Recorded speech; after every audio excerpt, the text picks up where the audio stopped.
Assalamualaikum warahmatullahi wabarakatuh. Waalaikumsalam warahmatullahi wabarakatuh. Ngapunten Yai, kula pernah jagongan kali seorang kiai niku ngendika ngeten, Allah kuwi jenengku, Muhammad kuwi wujudku, Adam kuwi rupaku, menungso kuwi siriku. Lah ketika niku kula mboten dipun paringi napa niku keterangan utawa pengertian, piyambakipun namung mungel ngoten niku wau. Lah teng mriki kula nyuwun penjelasan Allah niku jenengku, pengertiane niku terus pundi, Muhammad niku wujudku niku pengertosanipun kados pundi, Adam itu rupaku itu bagaimana, dan manusia itu siriku niku terus pundi. Ngaten ya, kula nyuwun penjelasan secara real. Wassalamualaikum warahmatullahi wabarakatuh.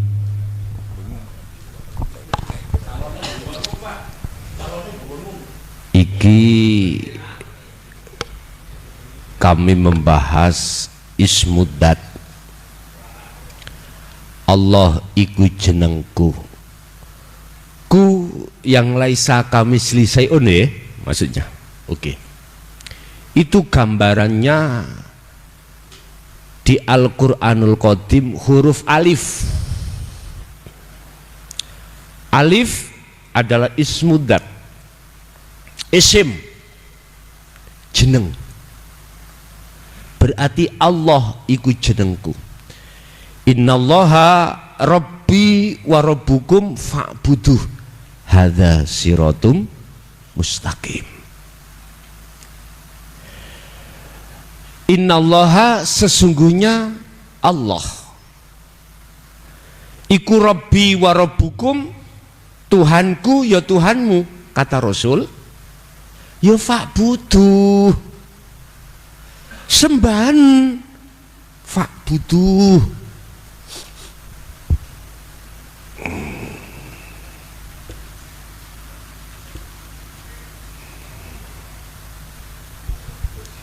Kewedek nih cek ketok. Lah, iki isinya bukan Muhammad loh Pak ya.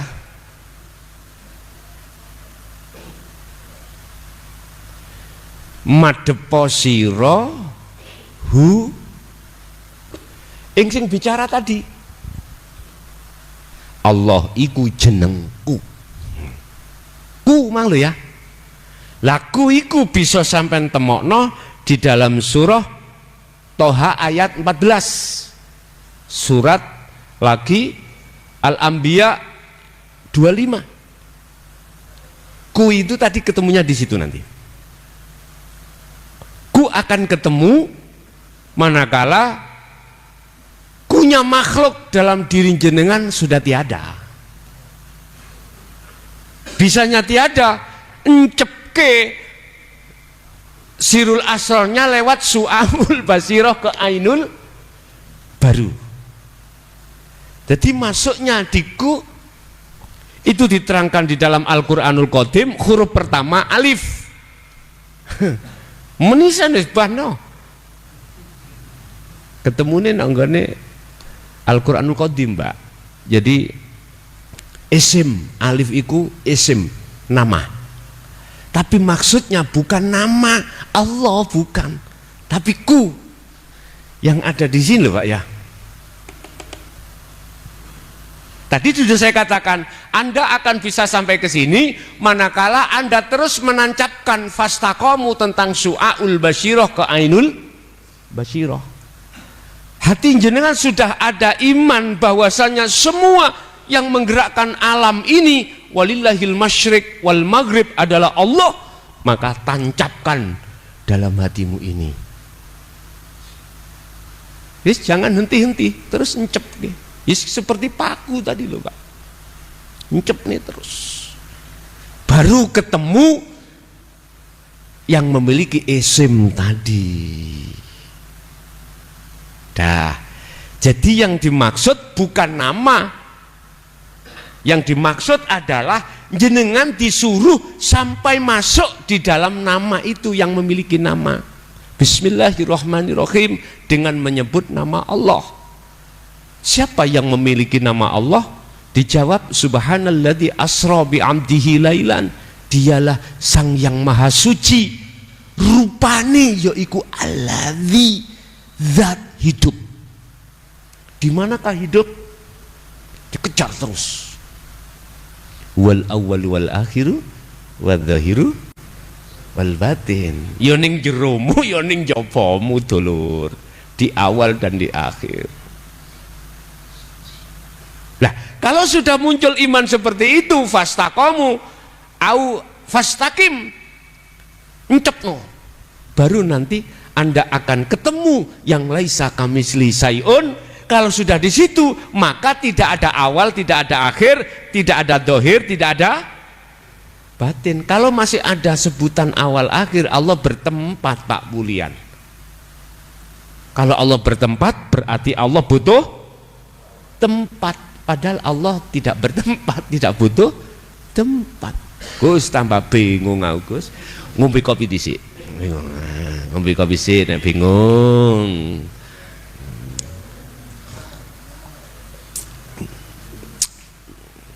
Alif artinya hidup dalam dirimu, itulah sebetulnya. Yes. Muhammad adalah apa tadi?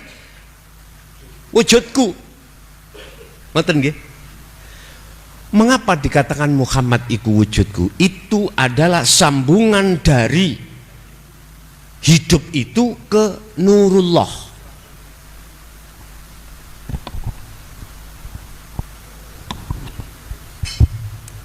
Allah yang dimaksud bukan nama, ini melahirkan ngetokno wajahe. Wis menisan. Itu namanya Muhammad. Siapakah Muhammad itu? Kul innama ana basarum mislukum. Kul innama ana basarum mislukum. Katakan Muhammad, sesungguhnya aku sama dengan kau. Umatku sama. Apa?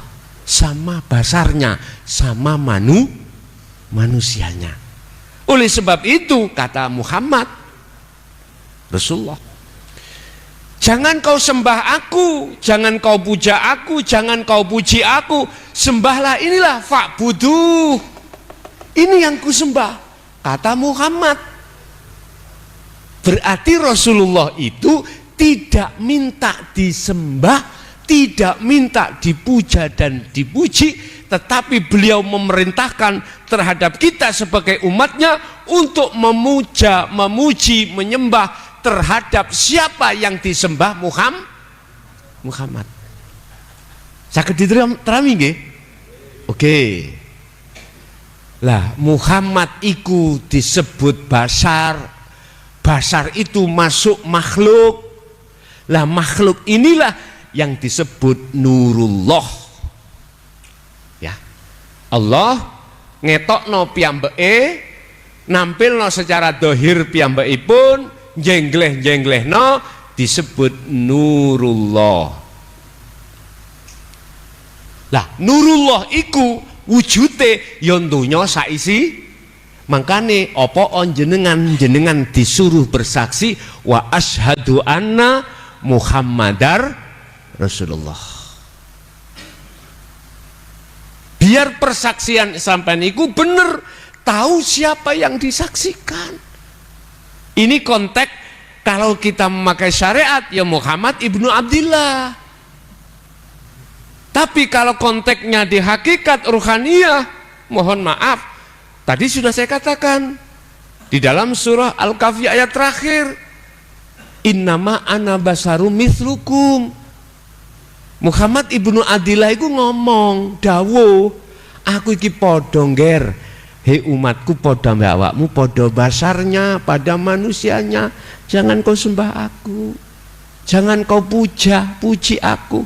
Alhamdu iku utawi segai puja-puji itu hanya lillahi, kagungane hanya pada Allah. Itu Rasulullah. Saya luruskan supaya pujanya ruhaniah sampai itu hanya pada siapa yang dipuja Rasulullah. Kalau kita kembali kepada Robito nyun sewu, penghadapan wajah ruhaniah kita biar pada Allah. Setiap kali kita mau membaca Fatihah ketika sholat, mengapa sih di situ dikenalkan doaul iftitah? Disebutkan ini wajah tu wajia lilladzi, bukan li Muhammad atau li siapa, lilladzi, terhadap Allah. Itulah Tuhan yang menguasai jagat langit dan bumi. Jagat langit ruhaniah, jagat bumi jasmania. Berarti Allah itu gak adoh dulur. Wa nahnu aqrabu ilaihi min hablil warid. Iki ngelmu sing bayan ditutup-tutupi Pak. Pol ditutup-tutupi. Abahku dewe, abah saya sendiri, saya anaknya, melekini setengah mati. Oke, itu pada hubungan antara anak dengan orang tua paling dekat toh Pak. Itu masih ditutup-tutupi. Ternyata ketika sudah terbuka semuanya, saya tanya, mengapa jenengan kok bahasa kasar ya, jenengan kok mboten diwenehni kok jawabane ngeten tok. Biriyadati wal azkar, raimu cek gelem riyadoh.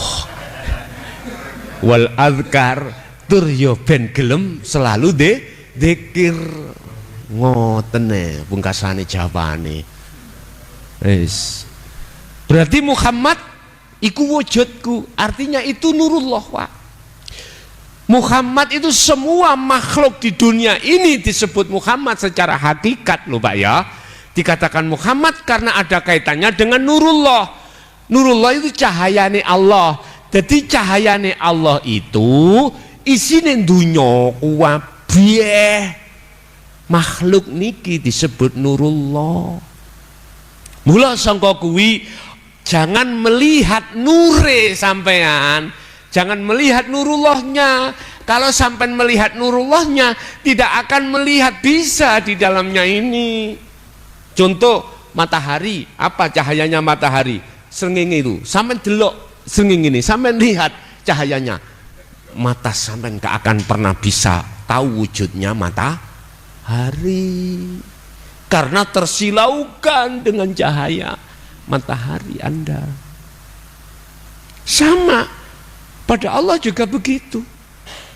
Jangan melihat nurnya, jangan melihat Muhammadnya, walaupun itu adalah lahir Allah. Paham be? Cuman proses kita memang ditelusup-telusupno dhisik ambek Allah lewat niki. Apa ya ditelusup-telusupno niku? Disesatkan dulu. Kita tersesat di sini. Tersesat kita. Ruhaniah maksudnya. Makanya orang akan tahu tujuannya harus melewati sesuatu jalan yang tersesat dulu. Iya, tersesat dulu. Saya ja'alullahu ba'da usri yusra. Ingatlah sesuatu yang kau dapatkan al-haq terlebih dulu itu kau nikmati, kau berlaku tersesat dulu. Orang yang tahu jalan itu harus tersesat terlebih dahulu. Enggak apa-apa, itu prosesnya Pak. Makanya saudara saya masih ada di syariat, enggak salah Pak. Ruhaniyah masih selain Allah, enggak apa-apa. Itu proses beliau-beliau, proses kita. Jangan disalahkan. Cuman naik lagi. Ngoten maksud kula.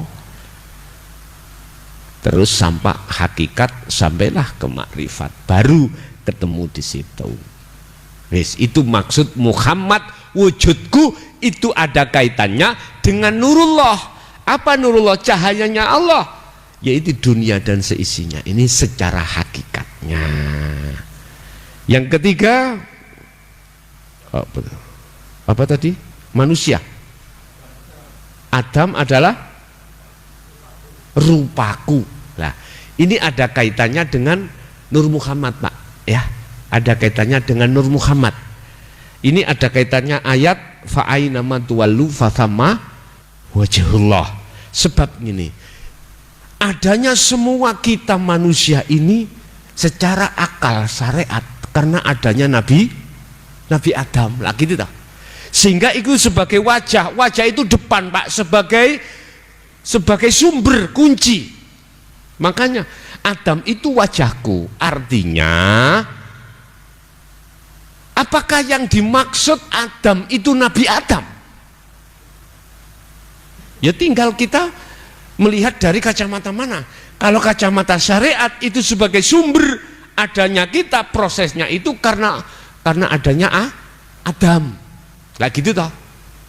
Karena ada Adam, dan di dalam Adam itu ada Nur Muhammad, wiji kang dumadi sak lebeti gesang, yaitu sesuatu sel yang di dalam nutfah seorang laki-laki.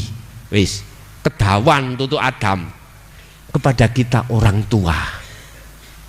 Adanya kita karena adanya orang tua, dan itu tidak akan lepas dari Nur Muhammad, wiji sel di dalam maninya seorang bopo. Nah inilah calon wujude Nur Muhammad, wujude Muhammad, yo jasad sampean kali kula niki sebagai insanul kamil. Jadi wajahnya mana? Secara hakikat adalah iman ruhaniyah sampean yang sudah di sini. Ini wajahtu depno wajahku menyang sapa wajhiya lilladzi, terhadap wajahnya lilladzi.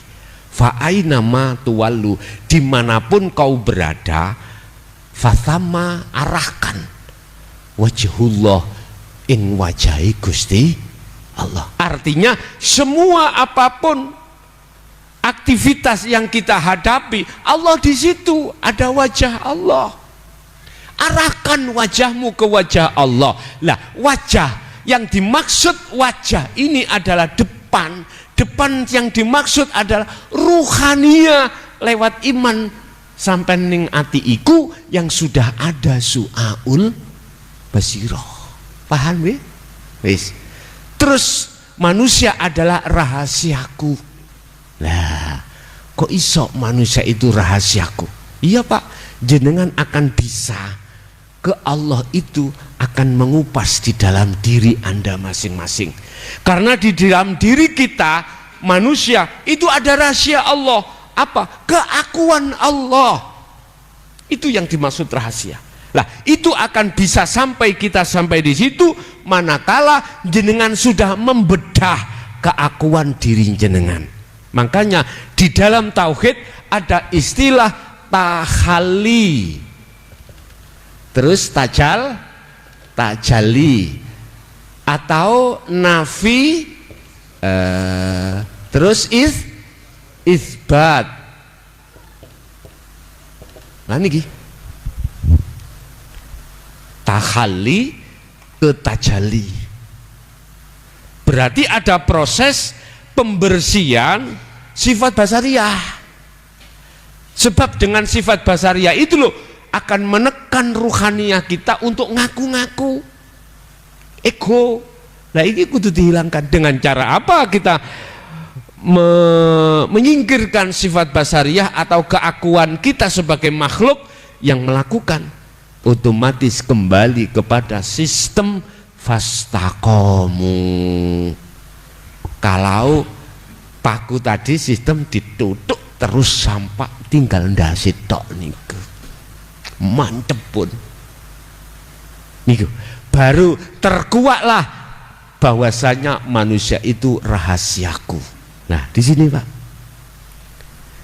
maksud rahasia itu karena belum terbuka disebut rahasia, ya, RHS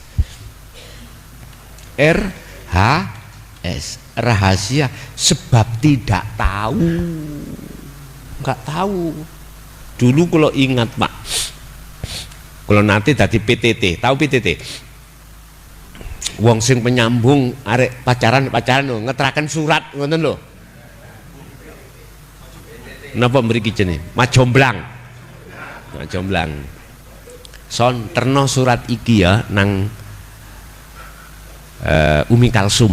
Nah, dhisik. Wayu Pak Umi Kalsum biyen niku. Niku rencang sak kelas kula. Waktu SMP biyen. Lah, sing pacaran niki sak kamar kali kula sak pondok. Teng Pondok Mojosari. Son terno ya surat ya. Tapi aja dibuka Kak. Enggak. Kula ngeterno niki konsekuensi, enggak oleh buka, mboten buka. Lah, inilah yang kusebut rahasia bagi saya. Isinya tidak tahu. Ketika saya kasihkan namanya Umi Kalsum, diterima Umi Kalsum. Wong sak kelas kali kula. Lah, di situ terus bawa pulang, paginya ngomong. Dibales ambek Umi Kalsum lewat kula. Son tolong kekno Wahib. Nah, namanya Wahib. Bagi saya isi surat itu rahasia, Pak. Nggak boleh saya buka rahasia. Ilmu ini tentang hakikat makrifat rahasia bagi kita yang masih ada di syariat saja. Mohon maaf loh nggih. Estu. Bukan perkarane iki nggak boleh dibuka, bukan. Sepanjang saya tidak mau melihat isi surat, selama itu bagi saya rahasia. Tapi surat itu bagi Umi Kalsum kali si Wahib boten rahasia. Lu kok bisa? Karena dia membuka isinya. Kalau saya tidak membuka, sama golongan manusia juga begitu. Allah itu dikatakan gaib karena tidak tahu. Akhirnya disebut sebagai ahli hijab. Ahli di mana ruhaniyah kita antara ruh dengan Allah terhijabi sesuatu. Ini Pak. Tapi yang satu, yang nomor dua, ahli syuhud. Ahli di mana yang sudah membuka surat isinya itu akhirnya tahu. Ternyata isinya semayan Pak. Tahunya itu saya habis 3 hari dikandani. Mari semayan. Dikandani, kula mboten tahu sendiri. Sama ahli syuhud juga begitu. Sudah terkuak hijabnya antara ruhaniyah dengan Allah. Ini. Jadi bagi ahli syuhud Allah itu sudah tidak rahasia lagi. Bagi ahli hijab Allah itu rahasia. Makanya ahli syuhud mengatakan la ilaha illallah al malikul hakul mubin, nggak rahasia. Tapi bagi kita ahli hijab tidak sampai al malikul hakul mubin, la ilaha illallah tok mandek. mandek la ilaha illallah, la ilaha illallah ngoten tok, akhirnya dikira gak iso tembus teng Allahnya, nggak bisa. Jadi yang dimaksud manusia itu rahasiaku, di situ ada Allah. Bikin itu gak rahasia bagaimana? Itu tadi Pak, kita harus melakukan proses tahali menuju tajalli. Kalau tahali sudah kita lakukan, sudah terjadi pembersihan keakuan diri, keakuan makhluk yang di dalam hati jenengan atas segala apapun, maka dengan sendirinya akan muncul keakuan Allah nyatanya.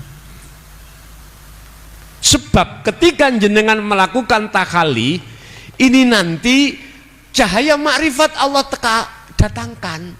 Ketika detik-detik cahaya lampu, cahaya makrifat datang dalam hati seorang yang berzikir terus di su'aul basyirah sampai ke anul basyirah, maka gaibnya Allah, gelapnya Allah itu langsung hilang. Laksana dalam ruangan tadinya gelap karena lampunya belum menyala, ketika dinyalakan saknaliko itu gelapnya hilang.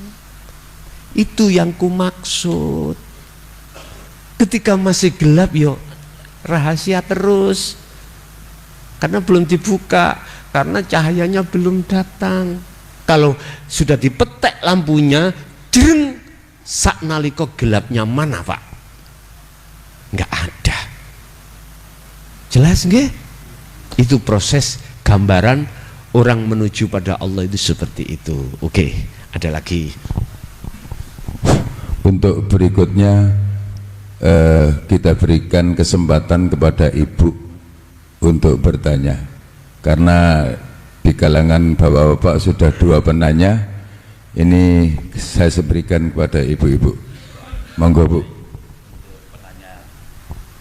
2 penanya dulu dari Ibu.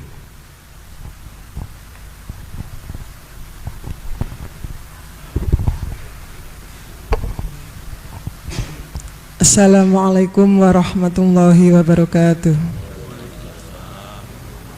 Saderenge ngapunten Yai. Mboten usah. Badhe nyuwun penjelasan teng napa niku ayat jazaa'am bima kanu ya'malun. Itu ada di dunia apa di akhirat?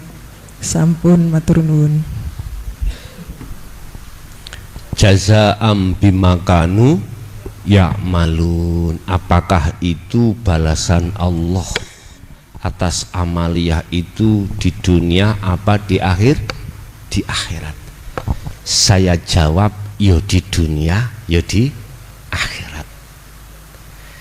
Di dunia bentuknya ruhaniyah jenengan tentrem, ya. Di akhirat bentuknya jenengan di rahmatnya Allah, bahasa syariat adalah di surga. Ini amaliyah, kembali lagi, manakala amaliyah itu dikasih roh. Siapa yang melakukan satu amaliyah yang masuk di dalam ubudiyah ibadah ini, ruhaniyahnya makrifat Allah, aku yakin Pak, aku yakin itulah yang dimaksud lillahi ta'ala. Aku yakin di dunia Allah sudah memberikan. Bentuknya apa? Ruhaniyah jenengan iki anteng. La khaufun alaihim walahum yahzanun. Tidak ada rasa gelisah, tidak ada rasa takut, tidak ada rasa khawatir, karena Anda sudah tidak merasa apa-apa, sebab dirimu sudah tiada. Wis. Kalau seseorang masih merasa hidup, pasti akan takut dengan kematian. Merasa hidup loh Pak ya.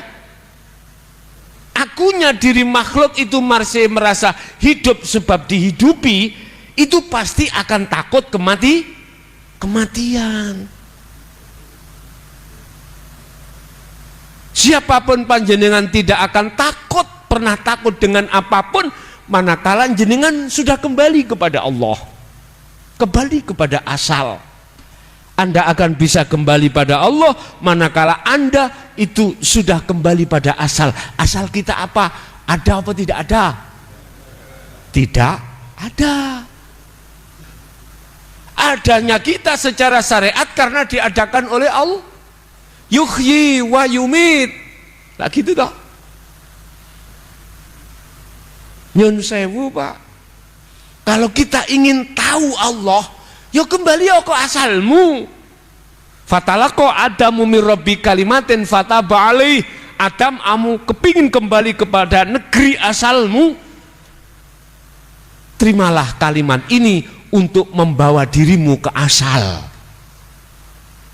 Berarti kita tadi yang merasa ada, merasa hidup, harus kembali merasa mati, merasa tidak ada. Kalau itu sudah Anda lakukan, maka itulah yang kumaksud, Anda akan bertemu yang ada. Apa mungkin sesuatu yang tidak ada akan bertemu dan melihat yang ada? Nggak mungkin. Yang bisa melihat yang ada adalah yang ada.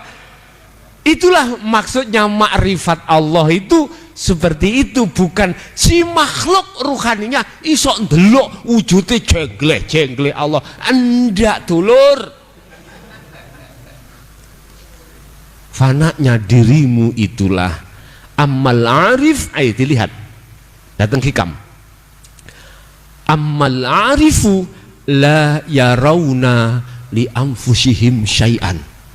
Ayo ditelok definisi daripada wong makrifat itu sing di ngono lho. Amal arifuna la yarawna li anfusihim syai'an.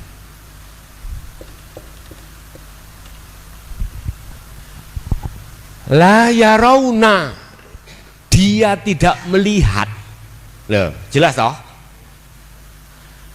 Atau dia tidak beriman, atau dia tidak tahu, atau dia tidak menyangka li anfusihim maring awake arif sayan ing swiji-wiji. Artinya apa? Apa yang muncul pada dirinya itu dirinya tidak meyakini dari dirinya, karena dirinya sudah tiada. Bagaimana dia akan tahu dirinya itu? Cetong nggih. Dikukuhkan, dikoyetkan berikutnya, bal yusyahiduna annal fa'il fa'ila wallahu ta'ala. Balik dia bersaksi, sesungguhnya yang sebagai pelaku, huwa ya pelaku, itu hanyalah Allah. Ayo, dirinya mana? Tidak ada. Berarti yang melihat Allah adalah Allah. 100 wis. Gendeng lah ya bisa. Rokokan. Nyantai.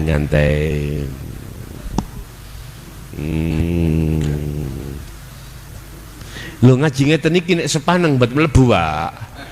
Nyantai mawon, nyantai.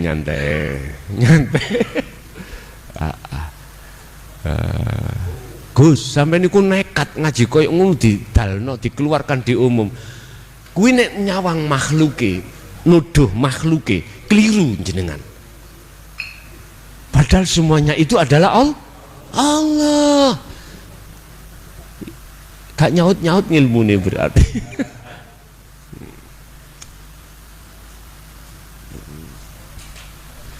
Sak bukaan kula ningali Al-Qur'an surat At-Taubah, Pak.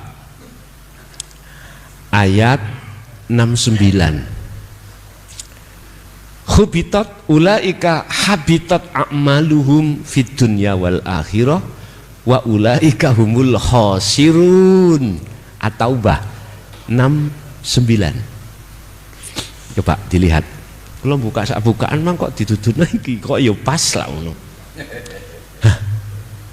Amaliyah itu semua yang kita lakukan ketika ruhaniyah ini tidak bermakrifat pada Allah, menghadap pada Sang Yang Tunggal, ditolak, Pak.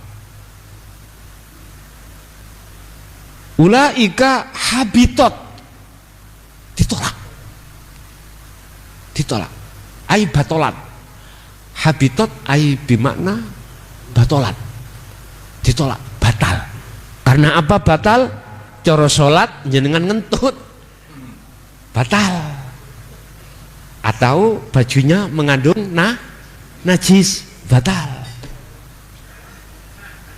Baik di dunia maupun di akhirat. Tapi yang ditanyakan ibu tadi, balasan amaliyah itu ditemukan di dunia apa di akhirat? Dijawab dari kacamata hakikat, di dunia ya di akhirat. Buktinya di dunia hati jenengan ini tatmainul qulub, damai niku, Pak, anteng. Nah terus akhirat Artinya bertemu Allah. Lah akhiratnya mana? Gak usah besok, sekarang. Ad-dunya mazra'atul akhirah. Dunia ini ya, hamparan tanduran untuk akhirat. Lah nyapa terus sampean ngenteni akhirat suk bar kiamat? Kesuwen, Pak. Jadi sekarang jadikanlah duniamu menjadi akhiratmu. Caranya bagaimana? Masuk ke alam musyahadah ruhaniyahmu dengan cara takwa, ilmu, amal, istiqomah. Baru ruhaniyah akan masuk dalam kondisi musyahadah pada Allah. Lah, disinilah yang kumaksud akhirat.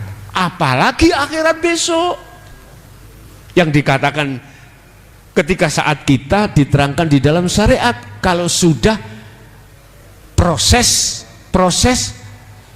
hari kiamat, penghisapan, begitu kita akan menemukan yaumil akhirah. Begitu Bu nggih. Jadi ning dunya ya ditemu, ning akhirat juga ketemu. Atau bahasa sifat Ar-Rahman, Ar-Rahim itu ketemu di dunia ini sudah. Tapi ketemunya Ar-Rahim di akhirat, artinya Anda akan mendapatkan Ar-Rahim manakala ruhaniyahmu itu bisa masuk ke akhirat sekalipun jasmaniamu masih ada di dunia.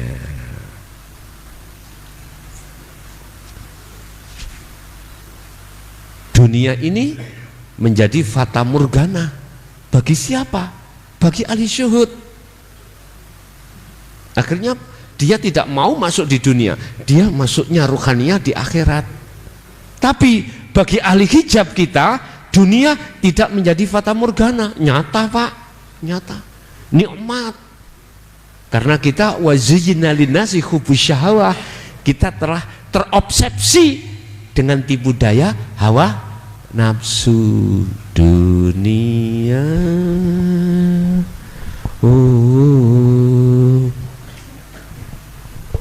Penuh misteri, penuh tantangan, penuh misteri. Pun senes wilayahku niku. Nggih, ada lagi, silakan.